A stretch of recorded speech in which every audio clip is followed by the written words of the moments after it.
पूछो उनसे क्यों भूखे? बोले पहले वाला भूखा था, उधर वाला भूखा। बोले उससे पूछो तुम क्यों भूखे? बोले कुछ ऐसा आभास हुआ था हमको कि उधर कोई आवाज आ रही है बस। बोले जिसने भगवत साक्षात्कार नहीं किया, इसमें जो कहा है स्वान बेवकूफ, उसको पता नहीं है क्यों भूख रहा है और सही भूख रहा है कि गलत भूख रहा है। बोले कुछ लोग ऐसे होते हैं जो भगवत साक्षात्कार ना कह के केवल सुने सुनाई बातें दूसरों की सुनाते रहते हैं, उनको कहते हैं श्वान बेवकूफ। तुम्हारा क्या अनुभव है? तुम क्या डूबे हो इसमें? तुमने क्या साक्षात्कार किया? यहां के प्रवचन से ये बात ले ली, वहां के प्रवचन से ये बात ले ली, वो ले ली, वो ले सुना। तुम्हारा अनुभव क्या है? तुम कहां स्थित हो?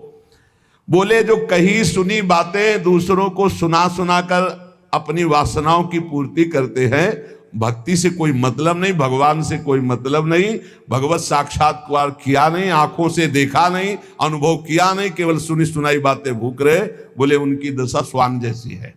ऐसे का संग न करे। ये भगवत प्राप्ति के लिए सीधी बात। पहले में कहा स्मृति डोर, तो प्रियालाल अपने हाथ में सारा भार ले लेते। दूसरे में कहा जो भी कार्य करो सोच समझ के करो, आज्ञा के अंतर्गत करो। तीसरे में कहा सत्संग उसी का सुनो जहां अनुभवजन्य बातें हों, केवल सुनी सुनाई पढ़ी पढ़ाई बातें से नहीं बात बनेगी। तुमने क्या देखा है जीवन में? तुमने क्या अनुभव किया है? तुम इस मार्ग में कितना चले हो? बोले एक कदम नहीं। बोले फिर संग नहीं करना, फिर संग नहीं करना। ग्राम सिंह भूसे विपिन देख सिंह को रूप, सुन सुन भूसे गलिन में सब स्वान बेवकूफ। उनसे पूछो कि वल्ला मचारे कुछ देखा, कुछ अनुभव किया? वो भूख रहा था, वही हम भूख रहे हैं। भगवत रसिक जी कह रहे हैं महापुरुषों को किसी से फर्क नहीं पड़ता।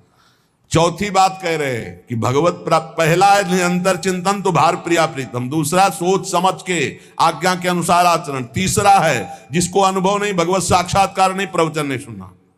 चौथा कह रहे कपटी ज्ञानी कंस से बगुला कैसो ध्यान, भेष बनायो पूतना जिम यसी मखमल म्यान। जिम यसी मखमल म्यान दसन कुंजर के ऐसे, स्वार्थ साधत और दिखावत और ही जैसे, ऐसे को संग तजो भक्त भगवत जिन दपटी, लोभी करे अनर्थ अर्थ जाने नहीं कपटी। भगवत रसिक जी कह रहे कपटी संग न कीजिए, चाहे विष्णु सो होई, भगवान के समान भी हो तो नहीं। कपटी का केवल स्वार्थ साधन के लिए उसका उपदेश, उसका नाटक सब केवल अपनी वासना की पूर्ति के लिए, रुपया पैसा अर्थ के लिए, मान सम्मान के लिए। जब वसुदेव जी अपना पुत्र देने प्रथम गए तो बड़ा भारी उपदेश कंस ने दिया है, बड़ा ज्ञानी। तो कह रहे कपटी ज्ञानी कंस से। जब हिरणाक्ष मारा गया तो हिरण्यकश्यप ने जो उपदेश दिया पढ़ के देखना, पूरा ब्रह्म ज्ञान। भगवान से द्वेष करता है और शास्त्रों का ज्ञान बघारता है। तो बोले ऐसे ज्ञानी से बचो, ऐसे ज्ञानी से बचो जिनको कोई अनुभव नहीं है, भगवान से प्रीति नहीं है, केवल कपट करके ज्ञान बोल रहे हैं। बोले कपटी ज्ञानी कंस से। और बगुला कैसो ध्यान, ऐसे ध्यानी से भी बचो।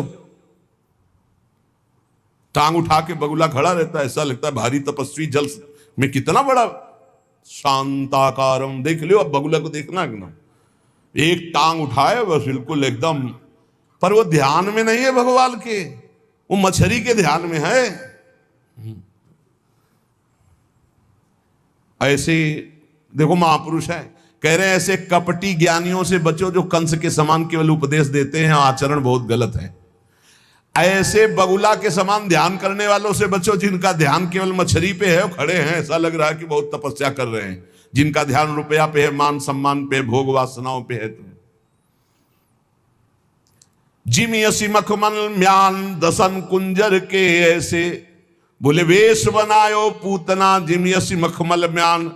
जैसे बहुत कोमल मखमल में सजी सजाई म्यान के अंदर तलवार रखी रहती है, ऐसे सज के वेश बना के पूतना गई थी। यशोदा मैया की हिम्मत भी नहीं पड़ी कि पूछ सके कि तू कहां से आई है। इतना सुंदर रूप की लगा साक्षात लक्ष्मी जी अपने पति के दर्शन करने आई, और इशारा कर दिया था लाला उधर है। इतनी सुंदर रूप। तो बोले सुंदर भेष में भी लुभायमान ना हो। मखमल की म्यान में अंदर रखी क्या है? तीक्ष्ण तलवार। ये देखो महापुरुष है। बोले बहुत ज्ञान बघार रहा है, आचरण कैसे है? चाहत क्या है इस ज्ञान की? संसार, रुपया, पैसा? बोले कपटी ज्ञानी कंस से। बोले बहुत ही मुद्राएं बहुत। बोले ऐसी मुद्रा तो बगुला भी बनाता है बहुत ध्यान से संभल के। उसका दृष्टि केवल मछली पर है, ऐसे दृष्टि रुपया पे। ये तो एकांतिक जब वास किया जाता है तब पता चलता है, या तो फिर भगवत प्राप्त हो तो एक दृष्टि में पता चलता है। संसार को छलने में पूरा जीवन लगा दिया तो लगा के भगवान से भी कपट, मोहि कपट चल चित्र न भावा। बगुला जैसा ध्यान भगवान को पसंद नहीं। अगर सही ध्यान पूछो तो जो आंख मूंदने पर है वही आंख खोलने पर है। अगर आंख मूंदने में कुछ और है, आंख खोलने में कुछ और है, तो अभी ध्यान ही नहीं लगा। ठाड़े बैठे पड़े उताना, कबीर काहे हम राहें ठिकाना। हर समय अपने ठिकाने पे रहते, यही ध्यान है। भगवान का वेश बड़ा प्रभावशाली होता है। हनुमान जी जैसे परम ज्ञानी भी भगवत वेश जब काल नेम ने धारण किया तो उतर गए भैया, प्रणाम किया। वेश की महिमा है। तो कह रहे बहुत समझ में, बहुत कोमल मखमल के अंदर म्यान में तलवार रखी रहती है, ऐसे बहुत संभल के।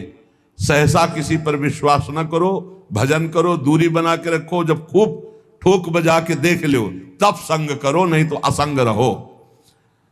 स्वार्थ साधत और दिखावत और ही जैसे। बहुत लोग संसार के लोग ऐसे होते हैं कि स्वार्थ अंदर से साधते हो, बाहर से परमार्थ दिखा रहे हैं। जैसे हाथी के खाने के दांत और होते हो, दिखाने के और होते हैं। तो बोले ऐसे दिखावटी संग से बचो। भगवत रसिक जी कहते हैं ऐसे के संग तजो भक्त भगवत जिन दपटी। लोभी करे अनर्थ अर्थ जाने नहीं कपटी। ये कपटी लोग शास्त्रों का अर्थ नहीं जानते हैं। ऐसे कपटी चाहे संत वेश में हो चाहे किसी भी वेश में हो, दूरी बना के रखो। ये स्वार्थ में अंधे लोग परमार्थ को तो पहचानते नहीं, स्वार्थवश अनर्थ करने में लगे रहते। दूर रहे ऐसे से। बड़ा अनर्थकारी रूप देखते हैं कभी कभी, ऐसा प्रगट रूप। अपने को तो धैर्य पूर्वक सहना है, लेकिन ऐसी साधुता नहीं होती। साधुता शास्त्र में जो वर्णन, उसके विपरीत आचरण मिले तो संग न करना और डरना भी नहीं कि इनके साप से कुछ हो जाएगा। जिनके अंदर साप और वरदान देने की सामर्थ्य होती है वो घर घर भटका नहीं करते। आप और समझ लो हमारी बात, तुम्हें सरल भाषा में बता रहे। जिनके अंदर साप और वरदान देने की सामर्थ्य होती है वो घर घर भटका नहीं करते। और जिनकी ऐसी सामर्थ्य होती है वो कभी साप वरदान सहसा दिया नहीं करते।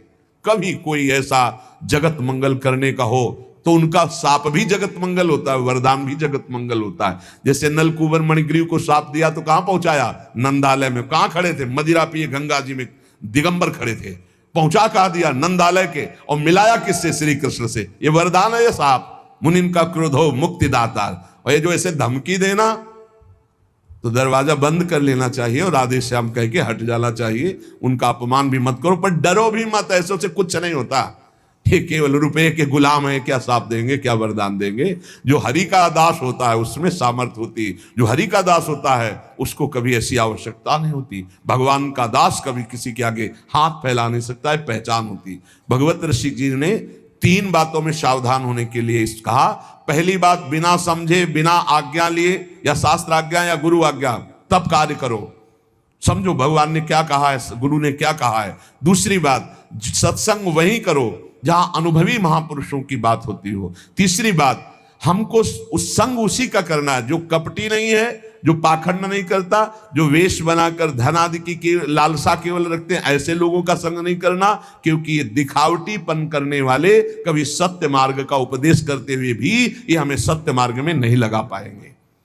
अब महापुरुषों की वाणी का, जिनके एक एक शब्द सुनने मात्र से संसार से बचने का, संसार से तरने का, भगवत प्राप्ति का उत्साह आ जाता है। आज परम पावन श्री गंगा जी की महिमा का वर्णन करते हैं। ये गतिम चिंतयताम विप्रास्तूर्णम सामान्य जन्मनाम स्त्री पुंसामी क्षणाद्यस्मात् गंगा पापम व्यपोहति गंगेति स्मरणादेव क्षयं याति च पातकम्। कीर्तनात् पापानि दशान् गुरुकल्मषम्। स्नात् पानात् जाह्नव्यां पितॄणां तर्पणास्तथा महापातक वृंदानि क्षयं यान्ति दिने दिने। अग्निना दह्यते तूलं तृणं शुष्कं क्षणाद् यथा तथा गंगाजलं स्पर्शात् पुंसां पापं दहेत् क्षणम्। गंगा गंगेति यो ब्रूयात् योजनानां शतैरपि मुच्यते सर्व पापेभ्यो विष्णुलोकम् सगच्छति। अंधाश्च पंगवस्ते च वृथा भव समुद्भवाः। गंगा जी सीधे भगवत धाम भेजती, देखो भेज दिया भगवत धाम। जब से हमारी स्मृति हुई भगवत स्मृति, जब से स्मृति जागृत हुई तो गंगा जी में ही, गंगा जी सदैव मां की तरह कई कई दिन भोजन न मिलने पर गंगा जल पीते, जो जैसे मां के दुग्ध से संपूर्ण पुष्टता होती, ऐसे गंगा जल से पुष्टता होती थी। प्रायः गंगा जल में 4 बजे खड़े हो गए तो जब सूर्य उदय हुआ तब हटे। कई बार मन भय दिखाता, कहीं मगरमच्छ, कहीं ऐसा कोई जीव, तो लगता मगरमच्छ भी तो मेरी मां की सवारी है, क्या करेगा। बिल्कुल मातृभाव ऐसे गंगा जी से यहां तक खड़े होकर जल, बहुत गंगा जी की अपार कृपा। एक समय था जब वृंदावन वास करते थे, कहीं कोई अगर गंगा शब्द उच्चारण कर दे तो रोना आ जाता था, क्योंकि बचपन से प्यार उन्हीं के पास, उन्हीं की गोद में। हमें बस इतना ही हमारा भ्रमण था। जो भी महान पावन तीर्थ हुए, जैसे काशी से लेकर हरिद्वार के पहले तक, ऊपर नहीं चढ़े, बस गंगा किनारे, यही हमारा जीवन था। अगर हम चित्रकूट गए तो वृंदावन आने के लिए गए, क्योंकि काशी से चित्रकूट, चित्रकूट से वृंदावन, नहीं हम और कभी कहीं तीर्थ गए ही नहीं। तीर्थराज, प्रयाग, गंगा के किनारे, जितने गंगा किनारे, ब्रह्मावर्त, बिठूर, काशी, ये सब गंगा के किनारे, गंगा जी के सिवा हम कभी नहीं निकले। कई बार ऐसे संतों का समागम हुआ कि आप अयोध्या चलिए, आप अमुक तीर्थ चलिए। बस एक अनन्य निष्ठा गंगा जी के, ये स्वभाव पहले से था, अनन्य भाव गंगा जी की। शायद गंगा जी ने कृपा की तो जहां से वो प्रकट हुई उन्हीं के चरणों के धाम में भेज दिया। अपार करुणामयी, कोई भी ऐसी सदगति नहीं जो गंगा जी प्रदान न कर सके। गतिम चिंत्यताम विप्रास्तूर्णम सामान्य जन्मनाम। सामान्य जनों को भी परम गति प्रदान करने वाली, और ब्रह्म ऋषियों के चिंतन मात्र से जो गति पर जो चाहे वो गति गंगा जी प्रदान करें। साक्षात ब्रह्म द्रव प्रवाहित है गंगा जी। गंगा जी की ही एक ऐसी अमोघ महिमा है कि जिनके दर्शन मात्र से पाप नष्ट हो जाते हैं। गंगा जी मतलब श्रीधाम वृंदावन से इस समय जैसी आसक्ति प्रगट की वृंदावन ने, ऐसी गंगा जी से आसक्ति। गंगा जी छोड़कर कहीं नहीं जाना, किनारे ही जो तीर्थ मिले मिले, कहीं नहीं जाना, नगर में भी ऊपर नहीं चढ़ना, वहीं जो आहार मिले गंगा का। कैसे बताएं क्या परमानंद स्वरूप गंगा जी हैं, जिनके दर्शन मात्र से सारा पाप नष्ट हो जाता है गंगा जी से। और आपको बताएं अधिकतर बड़े महापुरुषों का दर्शन गंगा किनारे, जो प्रगट में थे और जो अप्रकट थे। नानक देव जी का पहला साक्षात्कार गंगा के किनारे हुआ। वृंदावन, पावन पुलिन, ये सब गंगा की रेती पे। वृंदावन, पावन पुलिन, प्रियालाल, ये गंगा की रेती। सेनपुर साक्षात गंगा से प्रकट होते हुए सिद्ध मां, बड़े चमत्कार गंगा मैया के, बड़े चमत्कार, अद्भुत। मतलब वाणी लड़खड़ाती है उनकी महिमा को, कहते हैं कि वो महिमा तो इस जीवन में देखी है ना, इसलिए बड़ी दिव्यता गंगा जी में। गंगा जी के नाम का स्मरण मात्र करने से पाप थर्रा जाते हैं। जो गंगा जी की डुबकी लगाता है वो महापापी भी पावन हो जाता है। विश्वास हो जाए, विश्वास हो जाए। गंगा जी में स्नान करके, आचमन करके, गंगा में ही जब पितरों का तर्पण किया जाता है तो पितरों को बहुत तृप्ति होती है और पितर मुक्त होने लगते हैं। जैसे अग्नि के संसर्ग से रुई भस्म हो जाती है, ऐसे ही गंगा जी के स्पर्श से शारीरिक, मानसिक, वाचिक तीनों प्रकार के पाप भस्म हो जाते हैं। गंगा गंगेत यो ब्रूयाद योजना नाम सतैरपि,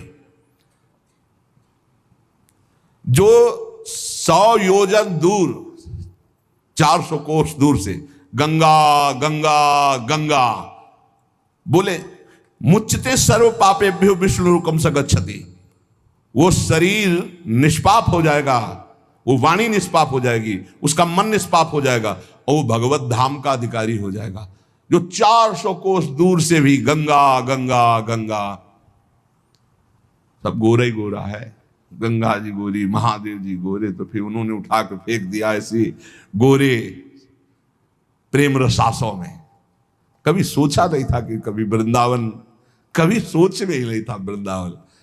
बड़ी अनन्य बात है, इतनी निर्भयता थी।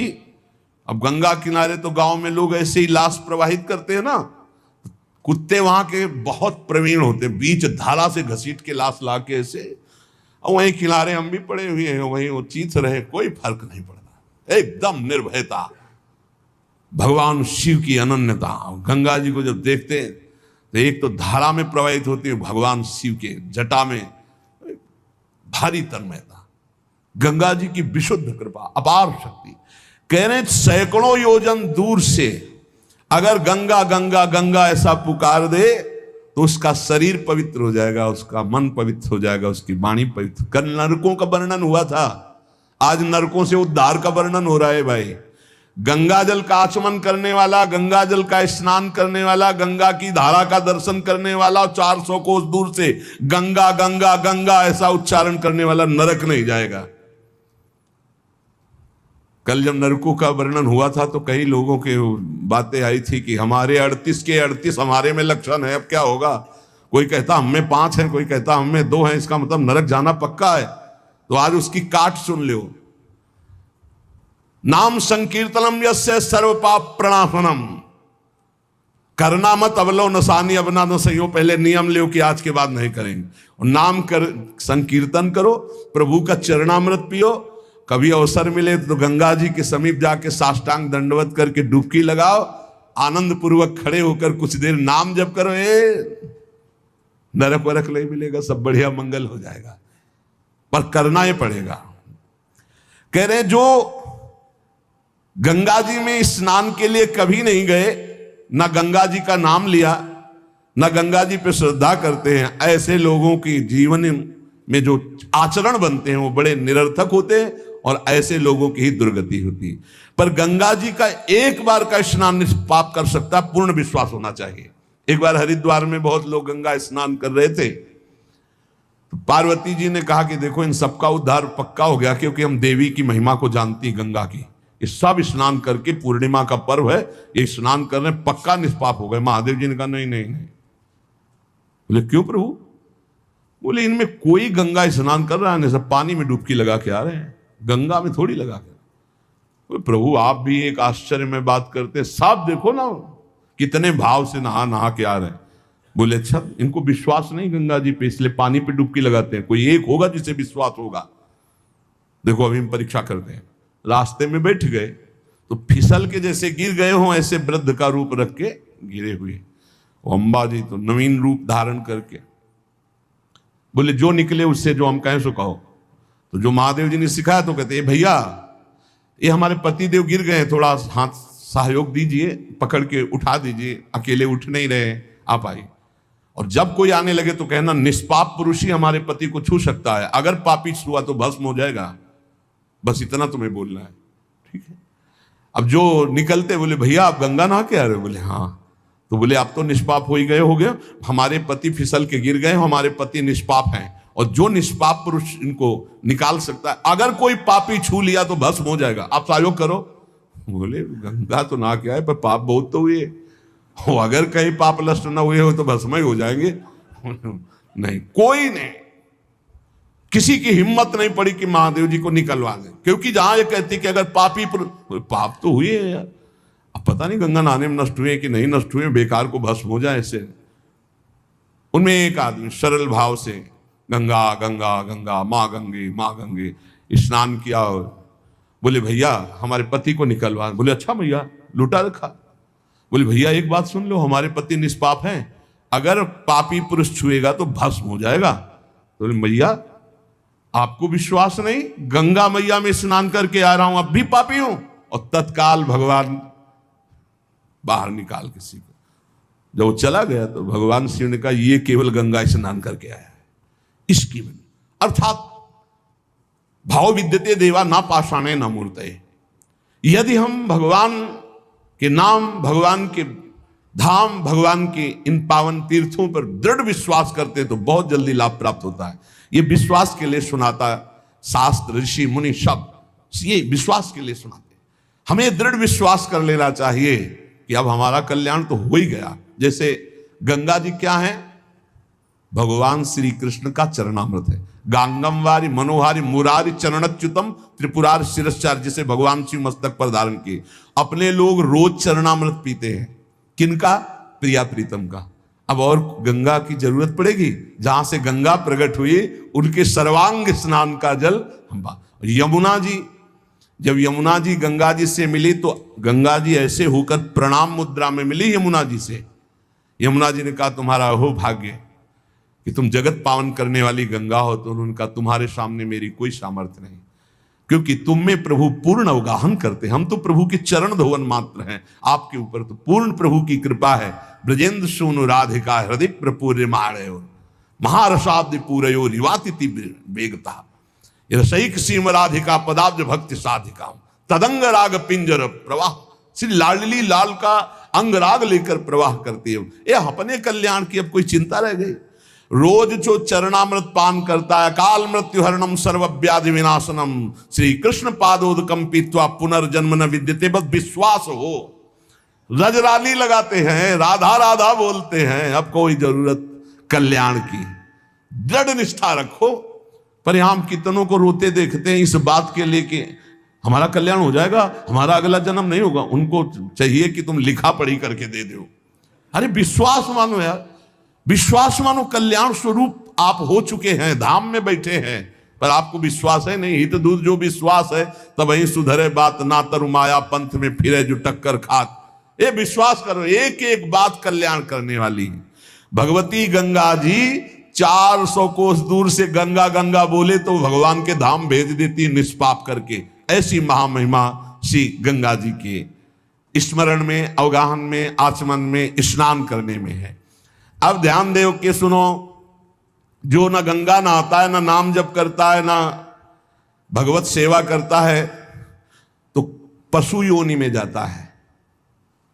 कह रहे हैं पूतिगंधम तमोमेध्यम वर्जनीयम प्रकीर्तितम पूर्वत भक्षणे प्रीता अद्य पापम करोति च स्तेयशीलो निशाचारी बुद्धैर्गेयः सवंचकः अबुधा सर्वकारेषु अज्ञाता सर्वकर्मसु समयाचारहीनस्तु पशुरेव स बालिसाः। ये पशु योनि में जन्म लेंगे ऐसे लोग। कैसे लोग? नरक जाएंगे, कल चर्चा। गंगा जी की महिमा अपार। अब सुनो, पशु योनि में कौन जाएगा? जब जीव यहां कोई पापाचरण करता है तो भूतेश्वर भगवान मथुरा में है, उनका शासन होता है। ब्रज 84 कोष के जीवों को जो प्रेत योनि को प्राप्त होते हैं उनको, और जब मुक्त होने का अवसर आता है तो ऐसे छूट दे देते हैं। ऐसे नहीं है कि वो तुमसे, यहाँ ऐसा नहीं कि नहीं है, कई प्रसंग पाए गए हैं अभी तो देखिए। तो पशु योनि को प्राप्त होता है। देखो, जो रात के 11 बजे के बाद 3 बजे के बीच में भोजन करता है, ये निशाचर है। निशा माने रात, चर माने विचरने वाले। रात में खाना, रात में तुमको 8-10 बजे तक भोजन कर लेने का नियम। 11 आखिरी है, 11 के बाद भोजन में बिल्कुल नहीं होना चाहिए। ये रात नहीं है ऐसे कि तुम्हारा जब मना है तब भोजन। 11 से लेकर 3 बजे के बीच में बिल्कुल नहीं। शांति से भजन करो, सो जाओ, उपद्रव मत करो। अब सीटियां बज रही हैं 12 बजे, चलो होटल में चलते 12 बजे खाने, ऐसे लोग जाते हैं। पशु योनि निश्चित। अपवित्र भोजन, दुर्गंध युक्त भोजन, अभक्ष भोजन, इनको पाने में जो आनंद मानता, रात के 11 से 3 के बीच में भोजन, जो रात में आहार ऐसा करता है उसको पशु योनि मिलती है। जो दूसरों का धन चोरी करता है, जो विद्वान बन करके दूसरों की वंचना करके धन को लूटता है, जो अपने कर्तव्य कार्यों से अनभिज्ञ होकर मनमानी आचरण करता है, जो समयोचित सदाचार का ज्ञान नहीं रखता, वो मूर्ख पशु योनियों को प्राप्त होता है। जो हिंसक स्वभाव का है, जो अपने परिवार वालों को पीटता है, गाली गलौज, थोड़ी सी संपत्ति के लिए मारपीट, ऐसी लड़ाई झगड़ा, कलहप्रिय, कायर, कुत्ते की योनि को प्राप्त होता है।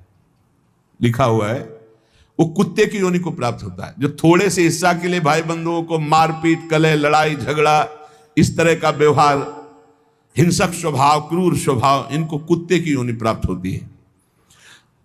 जो चंचल स्वभाव, देखो कुछ न कुछ करते जा, बैठे तो पैर हिला रहे, वो मतलब शांत नहीं रह सकते, उनके शरीर में वाइब्रेट होता रहता है।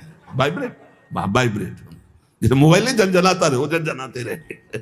सुन लो भाई क्या बनोगे। और जो दूसरे के भोजन के लिए लालायित रहता है, कहां से निमंत्रण आ जाए, कैसे हो जाए, क्या व्यवस्था बन जाए, सुनो। और जब चलता है ना तो बेढंगे ढंग से चलता है, बेढंगे ढंग। और दूसरों की वस्तु देकर लुभायमान होकर छीनने का स्वभाव करता है, उसका अगला जन्म बंदर का मिलेगा, पशु योनि में बंदर बनेगा। जो वाणी से सदैव कटु बोलता है, कुटुंबियों से द्वेष करता है, लोगों की चुगली खाता है, उसे अगला जन्म सर्प योनि का मिलेगा। कुटुंबियों से द्वेष करता है, दूसरे की चुगली खाता है, उद्वेगजनक वचन, उद्वेग माने भारी क्लेश पहुंचाने वचन, दूसरे की निंदा करना, चुगली करना, तो वो विषधारी सर्प बनता है। जो शरीर से बलवान दीन जनों के ऊपर आक्रमण करके खूब पिटाई मार करना, माता पिता को मारना, ऐसे गरीब जनों को, दीन जनों को मारना, निर्लज और मांस भक्षण करने वाला, उसको अगले जन्म में क्रूर मांसभक्षी, जैसे हाइना, सिंह, सियार, ऐसी योनियों को दिया जाता है। क्रूर हिंसक पशु सिंह जैसे है, जैसे लकड़बग्घा, हाइना लकड़बग्घा है, भेड़िया है, ऐसे जो मांस भक्षण करने वाले हैं, जिनकी आवाज दूसरों को सदैव दुख ही देती है। बोलने का मतलब है दुख ही देना। जो दूसरे को, अब जैसे जा रहे हैं, जंजीर खींचा, वैसे ऐसे वो गिर गए, उनके अंग भंग हो रहे, वो समझ रहे 30-40 हजार की सोने की चैन खींच ली तो हम ब्रह्मा बन जाएंगे। देखो उनको क्या बनना पड़ेगा। जो दूसरों को भय प्रदान करते हैं, दूसरों की संपत्ति छीन लेते हैं, ऐसे लोग अजगर योनि को प्राप्त होते। भूखे मरो जब कभी अवसर मिल जाए तब। ऐसे ये जो दूरदृष्टि न रख के वर्तमान दृष्टि रख करके केवल भोग के लिए दूसरे के दुख का कारण बनते हैं, केवल उनके चिंतन यही चलता रहे, कहां से क्या खा लूं, कहां से क्या उठा लूं, कहां से क्या, बोले हाथी की योनि को प्राप्त होते हैं, वो पशु हाथी योनि को। इस तरह से 83,99,999 योनियां हैं। जो भजन नहीं करते, भगवत विमुख हैं, उनको सब क्रमशः ये प्राप्त होती हैं। उपासक को चाहिए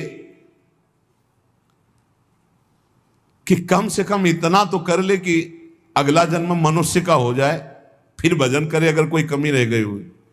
अगर आप नाम जप करेंगे और एक बात ध्यान रखेंगे कि दूसरों को दुख ना पहुंचने पावे, तो पक्की बात है भगवान की कृपा से अगर भगवत प्राप्ति नहीं हुई तो दूसरा जन्म होगा मनुष्य का, और बहुत महान भक्तों के बीच में जन्म होगा। जन्म से ही भजन प्रारंभ हो जाएगा और आप यौवन अवस्था प्राप्त होते होते भगवत प्राप्त हो जाएंगे, काम हो जाएगा आपका।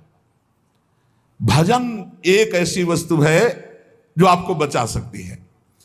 अब इसमें कह रहे हैं कि जैसे आप भजन मार्ग में लगे हुए हो और आपको कोई गाली दे रहा है, आपने पलट के गाली दे दी तो आपका भजन क्षीण हो जाएगा। इसलिए भजन को बचाने के लिए कह रहे,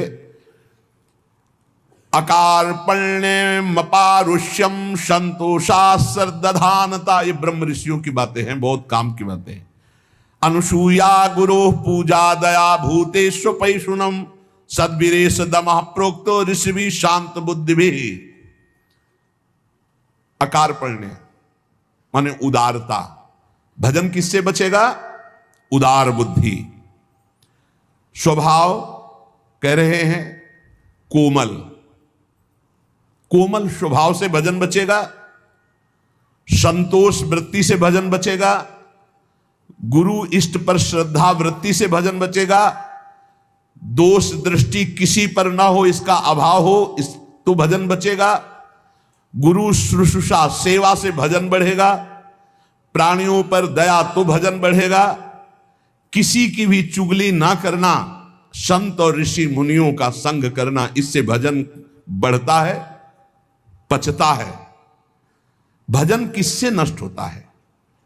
तो कह रहे हैं जब अवमाने न कुप्येत सम्माने न प्रहस्यति सम दुखो सुखो धीरा प्रशांति इति कीर्त्यते। जब तुम्हारा अपमान हो और तुम उसका बदले में अपमान कर दो तो तुम्हारा भजन क्षीण हो जाएगा। और यदि अवमाने न कुप्येत, अगर तुम्हारा अपमान हो रहा तुमने क्रोध नहीं किया, तुम्हारा सम्मान हुआ तुमने सम्मान स्वीकार नहीं किया, बचना भाई, इससे बचना, ये अगला जन्म नहीं होने देंगे। अगर ऐसा उदारता, कोमल स्वभाव, संतोष, श्रद्धा, दोष दृष्टि का अभाव, गुरु सेवा, प्राणियों पर दया, चुगली ना करना, निश्चित निश्चित अगला जन्म नहीं होगा। आप अपने भजन को बचाएं। जब कोई आपका अपमान कर रहा हो तो आप उसके बदले में उसका अपमान ना करें। यदि आपको क्रोध आ गया अपमान करने पर तो आपका भजन का फल क्षीण हो जाएगा। यदि सम्मान हुआ, आप आनंदित हो गए कि हमारा बड़ा सम्मान हो, तो आपका भजन क्षीण हो जाएगा। इसीलिए श्रीपाद भी कह रहे हैं सम्मानम कल्याति घोर गरलम नीचापमानम सुधा, श्री राधा मुरली धरो भज सके वृंदावन मात्यन। जब कोई सम्मान करे तो उसे भारी विष के समान समझो। सम्मानम कल्याति घोर गरलम, जैसे बढ़िया खीर मिल रही हो, कान में कोई आके कह दे विष पड़ा है तो आप नहीं खाओगे, ऐसे ये सम्मान प्रणाम नमस्कार वाहवाही ये तुम्हारे भजन के नाश करने के लिए है, ये विष है, इसे मत पीना, स्वीकार मत करो। विश्व नमन करे करने दो, तुम स्वीकार मत करो, तुम हर्षित मत हो। और जब अपमान हो तो उसका अपमान करने वाले का कभी अपमान न करना। धीर पुरुष, प्रशांत पुरुष अपने भजन को ऐसे बचा ले जाता है। जैसे कोई अपमान कर रहा है, बहुत बड़ा अमृत है, सच्ची मानिए। जिसका अपमान हो रहा है वो साधु पुरुष जब अपमान सह जाता है तो उसका भजन बढ़ता है, वो सुख से भगवान में शयन करता है। और जब अपमान हुआ और अपमान दूसरे का कर देता है तो उसका भजन क्षीण हो जाता है, वो अशांत होकर के फिर जगत में शयन करता है। अपमान करने वाला जब कोई सामने से अपमान सह जाता है तो उसका सहन करना उसके नाश का कारण बन जाता है।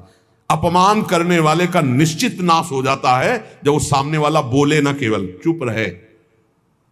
ये बड़ी बात है, पर बहुत कठिन है। उस समय जब कोई अपमान कर रहा है, निंदा कर रहा है, आप शांत हैं, इसका मतलब आपके ऊपर गुरु कृपा है और आप अपने भजन को पहचानते हैं, भजन बचाना चाहते हैं। अपमानित होने पर चाहिए कि अपमान करने वाले की ना बुराई सुने ना बुराई करे। जैसे कोई आकर बहुत नीच आदमी आपको गाली दे रहा था, कान में अंगुली डालो, नहीं भाई वो नीच नहीं, भगवान उसके अंदर बैठकर मेरी परीक्षा ले रहे थे, मुझे पुष्ट कर रहे थे, वो नीच कैसे हो सकता है? अपने भजन पर दृष्टि रखे, ना उसकी निंदा करे, ना उसकी निंदा सुने, ना उसका बुरा चाहे। यद्यपि इसमें लिखा हुआ है कि जो अपमान करने वाला है उसका सर्वनाश हो जाता है। ऐसे महापुरुष का अपमान जब करे कि वो बोले ना केवल, तो वो अपमानित करने वाला पुरुष स्वयं नाश को प्राप्त हो जाता है। ये बड़ी बात है। कह रहे तिष्ठेद औमंता विनश्यति। अगर वो अपमान जिसका कर रहा है वो महात्मा भजन करने वाला शांत है, कुछ नहीं बोल रहा है, वो तो सुख से शयन करेगा परमात्मा में और उसका भजन सुरक्षित बच गया और जो भी कलमश हुआ होगा वो भस्म हो गया। लेकिन अपमान करने वाला बोले विनश्यति, उसका नाश पक्का हो जाएगा। अपमानित होने पर साधक को चाहिए कि कभी अपमान करने वाले की ना बुराई सुने और ना बुराई करे, उसका भजन बच जाएगा, भगवान की कृपा हो जाएगी। अमृतस्यैव तृप्येत अपमानस्य योगवित् विषवच्च जुगुप्सेत सम्मानस्य सदा द्विजा। साधक को चाहिए कि अपमान को अमृत के समान पान कर ले, नीचापमानम सुधा। देखो साधक अपमान को अमृत के समान, जब कोई अपमान कर रहा हो तो ऐसे खुश होना चाहिए काम बन गया। भगवत प्राप्ति में जो बाधक भाव है, इसके अपमान करने से भस्म हो जाएंगे, भगवान हम पर प्रसन्न होंगे। मौन, कभी उसकी तरफ रुद्र दृष्टि से भी न देखो, अपमान करने, ये भागवतिक लक्षण है। अमृतस्येव तृप्येत अपमानस्य योगविति, अमृत है अपमान। पर देखो ध्यान दीजिए, यदि आपकी कोई निंदा कर रहा है और सही में कर रहा है निंदा, तो तुम्हें सुधार करना चाहिए। वो तुम्हारे लिए अमृत नहीं है, वो विष है, सुधार करो। और अगर वास्तविक हमारी कोई गलती नहीं, हमारा अपमान, हमारी निंदा हो रही, तो नाचना चाहिए कि बहुत बड़ा विघ्न नष्ट हो गया और भजन में हमारी उन्नति अब पक्की होगी, पक्की उन्नति होगी, लौकिक और पारलौकिक। विषवच्च जुगुप्सेत सम्मानस्य सदा दीजिए। साधक को चाहिए कि सम्मान से ऐसे बचे जैसे विष भरे भोजन से बचा जाता है। सम्मान स्वीकार न करें, प्रणाम नमस्कार ऐसे। श्री हरिवंश कोई कह रहा है, श्री हरिवंश, अब वो अगर पंचांग प्रणाम कर रहा है तो आप भी नमन कीजिए और निकल जाइए, व्यवहार मत बनाइए, दोबारा वो ना प्रणाम करे ऐसी भावना रखिए। अगर ज्यादा आप उससे प्यार करेंगे कि ये प्रणाम कर रहा है, तो सम्मान स्वीकार कर रहे हैं। सम्मान देने वाले से ज्यादा प्यार नहीं किया जाता। राधा जल्दी, सम्मान विष है और अपमान करने वाले को प्यार दृष्टि से देखा जाती है। आप बड़े हितैषी हो, हमारा भजन बढ़ेगा, भगवान की प्राप्ति होगी। पर ऐसी अपनी तरफ से चेष्टा ना करे कि कोई अपमान करे। अपमान से सदैव तप की वृद्धि होती। अपमानात तपो वृद्धि, सम्मानाच तपः क्षया। सम्मान स्वीकार करने पर तपस्या भजन क्षय हो जाता है, और अपमान होने पर तपो वृद्धि, उसकी तपस्या की वृद्धि होती है। अर्चिता पूजितो विप्रा दुग्धा गौरी गच्छति। जो अपनी पूजा कराने लगता है, अपने प्रणाम स्वीकार करने लगता है, तो जैसे दूध देने वाली गाय दुर्बल हो जाती है, ऐसे वो तपहीन हो जाता है जो भारी प्रणाम नमस्कार पूजा स्वीकार करता है। स्वीकृति नहीं होनी चाहिए। पुनराप्याप्यते धेनु शतृणैः सलिलैर्यथा एवं जपैश्य होमैश्य पुनराप्याप्यते द्विजा। साधक को चाहिए कि यदि प्रणाम नमस्कार बहुत करवा चुका है, वैसा लगा कि मेरा तप क्षीण हो गया, तो बंद कर दो प्रणाम नमस्कार और एकांत में बैठकर, जैसे गाय को फिर अच्छा अच्छा चारा पवाया जाए तो पुष्ट हो जाती है, ऐसे अपने साधन भजन करे, प्रणाम नमस्कार से दूर हो जाए। महापुरुषों ने भी ऐसी लीलाएं की जिससे प्रणाम नमस्कार बंद हो जाए। ये सबको भगवत स्वरूप मान के तुम प्रणाम करो, तभी बात बनेगी। कह रहे हैं कि अगर प्रणाम नमस्कार स्वीकार कर लिया जाए तो सम्मानाच्च तपक्षय, उसका तप क्षय हो जाता है। संसार में देखना, ब्रह्म तेज को प्रकट करने वाला कौन है? जो निंदा हो उसे सहजे, वो ब्रह्म तेज को प्राप्त हो जाता है, भगवत तेज को। अपनी निंदा हो मुस्कुरा के सह ले, बहुत बड़ी बात है। बोले आक्रोशक समो लोके सुहृदन्यो न विद्यते यस्त दुष्कृत मादाय सुकृतम स्वप्रच्छति। हमारी गलती ना हो, जैसे हमसे गलती हो गई फिर निंदा हो रही, तब तो ठीक ही है, होना ही चाहिए। हमारी गलती नहीं, फिर निंदा हो रही है, तो एकांत में प्रसन्न होना चाहिए। अब वो भगवत तेज उसका बढ़ेगा, ब्रह्म तेज बढ़ेगा उसके। आक्रोश मानान नाक्रोशेन मनः स्वम विनिर्वर्तयेत् सन्नियम्य तदात्मानो ममेते नाभिसिंचति। वो ब्रह्म तेज संपन्न हो जाता है जिसकी निंदा हुई और वो बिल्कुल सह गया। कोई जिसने निंदा की उसकी भी निंदा नहीं करनी। ये बहुत बड़ी कृपा भगवान की होती। तभी बड़े बड़े महापुरुषों ने कहा, साधो निंदक मित्र हमारा। संतो, ये निंदा करने वाले हमारे बड़े मित्र हैं, बड़े भाग्य से मिलते हैं निंदा करने वाले। नहीं, उल्टा है, संसार में ही माना जाएगा बड़े भाग्य से मिलते हैं प्रशंसा करने वाले, मुंह चुपरी बोलने वाले, लेकिन निंदा करने वाले बड़े भाग्य से मिलते हैं। कितना कलेजा उनका पक्का भगवान करते हैं, संतों का यश होता है उसी से। संसार में निंदा करने वाले के समान दूसरा कोई उपकारी मित्र हमारा नहीं हो सकता यदि हमारी निंदा करे, क्योंकि वो सब अशुभ अपने ऊपर लेकर बिल्कुल निर्मल मार्ग करके दे देता है, जाओ भगवत प्राप्ति करो तुम। इसलिए संतों के वचन हैं, जो तुम्हें उद्विग्न करे, जो तुम्हारी निंदा करे, जो तुम्हारा अपमान करे, उसे सह जाओ तो अमृत में स्नान करोगे, अमृत में डूबोगे। नाम जप करो, इन बातों से कभी डरना नहीं कि कोई तुम्हारा अपमान कर रहा है, कोई निंदा कर रहा है। कोई एक संत भगवान बहुत अच्छे उपासक, उनका विक्षेप सहन नहीं होता। विक्षेप होता क्या है?